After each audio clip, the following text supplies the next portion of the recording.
Aron mapangandaman ang pag-abot sa mga bakuna, Lapu-Lapu City may pahigayon ang simulation sa COVID-19 vaccination. Si Luan Merondina sa report. Sama sa actual vaccination day ang sitwasyon sa covered court sa Barangay Paho ganihang buntag. Nakapwesto ang tanang mga frontliners sa tagsa-tagsa nila ka mga tahas. Hitsas usab sa mga signages sa sulod o gawa sa covered court aron magiyahan ang mga magpabakuna sa proseso nga ilang subayon. Si Mayor Jonard Ahong Chan, ang patient number 1 ganiha, busa miagi-una siya sa registration area.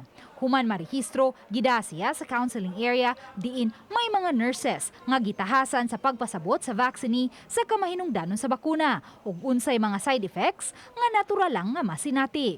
Sa screening area, mga doktor ang makighinabi sa vaccine aron masuta kung wala ba'y mga pre-existing nga sakit ug kung mo qualify ba nga mabakunahan. Kung makapasar sa screening area, diretso na sa vaccination area diin may naka-assign usab nga mga vaccinators nga gibansay na sa paghandle sa Sinovac.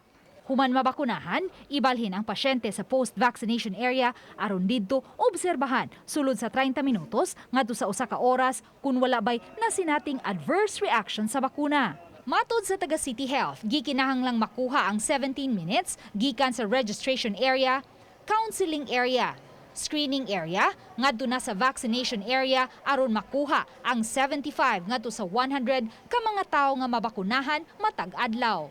During the actual vaccination na gyud sa atong COVID-19, kita gyapon just to show to the uponganon na ang ato ang vaccine nga gigamit luwas siya.